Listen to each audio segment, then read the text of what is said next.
Hi, hello, வணக்கம். Welcome to Tulasi kitchen and blogs. இன்றைக்கி என்னோடய ஸ்டைலில் கறி தோசை எப்படி செய்யுதுன்னு வாங்க பார்க்கலாம். அதுக்கு முன்னாடி நம்ம சேனலை இப்போ தான் பார்க்குறீங்கன்னா சப்ஸ்கிரைப் பண்ணிக்கோங்க. ஒரு பாத்திரத்தில் 1 கப் சிக்கன் தொக்கு ஆட் பண்ணிக்கலாம்.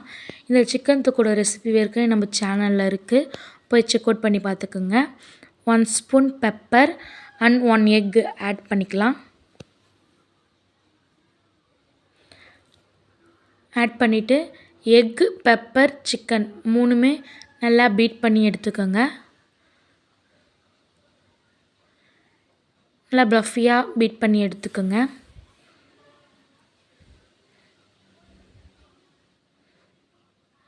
நல்லா மிக்ஸ் பண்ணிக்கலாம். இப்போ ஒரு தவாவில் தோசை ஊற்றிக்கலாம். அழகாக பெரிய ரவுண்டும் இல்லாமல் சின்ன ரவுண்டும் இல்லாமல் ஒரு தோசையை ஊற்றிக்குங்க. இப்போ 1 ஸ்பூன் ஆயில் சேர்த்துக்கலாம்.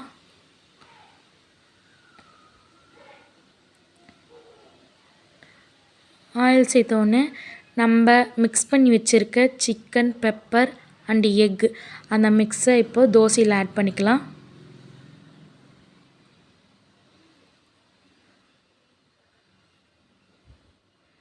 ஆட் பண்ணிவிட்டு நல்லா ஸ்ப்ரெட் பண்ணி விடுங்க தோசைக்குள்ள. இது நல்லா அழகாக முருவலாக வெந்து வரும். இப்போ கறி லீவ்ஸ் ஆட் பண்ணிக்கலாம், அதாவது கருவேப்பிலையை ஆட் பண்ணிக்கலாம்.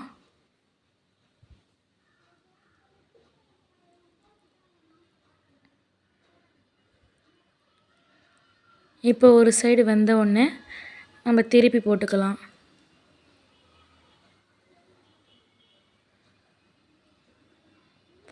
அழகாக எடுத்து விட்டு திருப்பிக்கலாம்.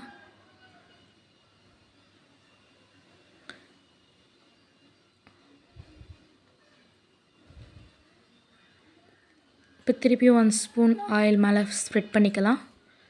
ஸ்ப்ரெட் பண்ணிவிட்டு நல்லா வேக விடுங்க.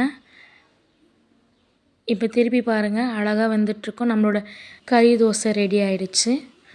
என்னோடய ஸ்டைலில் ட்ரை பண்ணிவிட்டு எப்படி இருந்ததுன்னு கமெண்ட் பண்ணுங்கள். இப்போ பிளேட்டில் சர்வ் பண்ணிக்கலாம். யார் யாருக்கு மீன் குழம்பு அண்ட் கறி தோசை காம்பினேஷன் பிடிக்குன்னு சொல்லிட்டு கமெண்ட் பண்ணுங்கள். தேங்க்யூ.